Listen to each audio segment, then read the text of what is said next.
Right now, somewhere in the world, a government official is negotiating, not for oil, not for weapons, but for a chip smaller than a postage stamp. Some of these chips sell for tens of thousands of dollars each, and companies are buying them by the tens of thousands. Countries are writing national policy around them, and a handful of companies you've probably never heard of quietly control whether any of it happens at all. This is the story of the most important resource of the next century and why almost nobody is fighting over oil anymore. If you've ever wondered why chip shortage keeps showing up in the news or why the US keeps restricting what technology it sells to China, stick around, because by the end of this, you'll understand a fight that's quietly reshaping the entire global economy. Let's start with the strange economics of these things. The most advanced AI chips aren't just expensive, they're scarce on purpose, and that scarcity has turned computing power itself into a tradable asset. Startups now talk about their GPU allocation, the way a company might talk about cash reserves. Getting access to enough chips can be the difference between building the next major AI product and not being able to train a model at all. That's because compute has become a bottleneck. It doesn't matter how brilliant your engineers are or how good your idea is, if you can't get your hands on enough of these chips, you simply can't compete. And when a resource becomes the deciding factor in who wins and who doesn't, it stops being a technical detail and starts being economic leverage. Quick question before we go further. If you had to guess which single company makes almost all of the world's most advanced chips, would you get it right? Drop your guess in the comments, because the answer surprises most people, and it's a huge part of why this whole system is so fragile. Here's why they're so scarce in the first place. A modern AI chip packs in tens of billions, sometimes over 100 billion transistors, all crammed into a space smaller than a coin. To build that, manufacturers have to work at a scale that's almost hard to picture. Features measured in nanometers, assembled in rooms cleaner than a hospital operating theater, through hundreds of precise manufacturing steps. And the margin for error is basically zero. A single microscopic defect can ruin an entire wafer, which means even the best factories in the world lose a meaningful chunk of what they produce to nothing. This isn't just engineering, it's pushing right up against the physical limits of materials science itself. Which brings us to the part that should genuinely concern you. Almost all of the world's most advanced chips are made by a single company, TSMC, responsible for something like 90% of leading-edge chip production.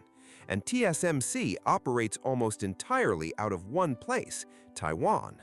That means the world's most important technology depends on a supply chain that runs through a small, geopolitically contested island, surrounded by a dense web of specialized suppliers, making the chemicals, wafers, and tools needed at every step. You can't just build a replacement factory somewhere else overnight. This entire ecosystem took decades to build, and it can't easily be copied.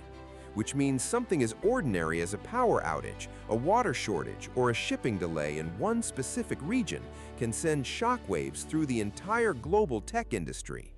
So we've got a resource that's scarce, incredibly hard to make, and concentrated in one of the most geopolitically sensitive places on Earth. Naturally, that's exactly when countries start treating it less like a product and more like a weapon. If a handful of chips can decide who wins the AI race, then owning the technology behind them is just as powerful as owning the chips themselves. And it turns out, almost the entire industry runs through just a couple of companies that nobody can seem to replace. Take Nvidia. Their advantage isn't really the chips, it's the software built around them, especially a platform called CUDA, which practically every AI developer and framework is built on top of. Once an entire industry's tools are built for your platform, switching away from it isn't just inconvenient, it's a massive undertaking most companies can't justify. Then there's ASML, a company most people have never heard of that makes the machines capable of the extreme ultraviolet lithography needed to produce the most advanced chips. There is, right now, no other company on Earth that can build these machines at the same level.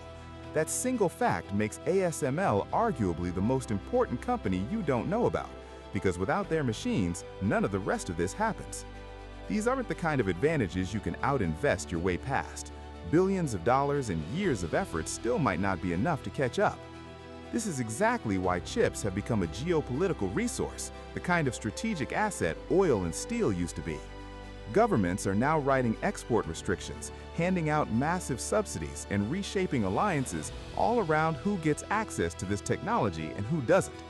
You've probably heard the phrase sovereign AI, the idea that a country needs its own domestic supply of compute so it isn't dependent on a rival nation for the technology that increasingly underpins its economy, its military, and its intelligence capabilities.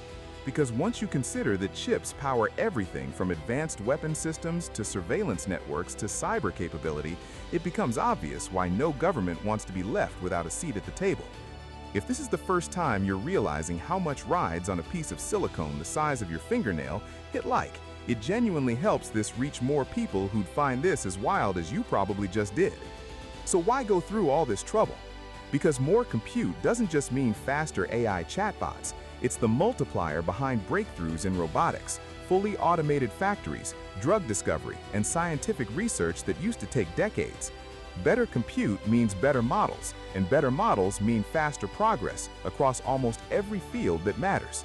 Which means the countries and companies that control the most compute aren't just winning a tech race, they may be shaping who leads the next century economically, scientifically, and militarily. So the next time you hear about a chip export ban or a country announcing a new AI sovereignty plan, you'll know what's actually at stake. Not just faster software, but who controls the most valuable resource of the next 100 years. If you found this useful, subscribe. We break down stories like this every week, the ones hiding in plain sight behind the headlines. And let me know in the comments, which country do you think ends up ahead in this race?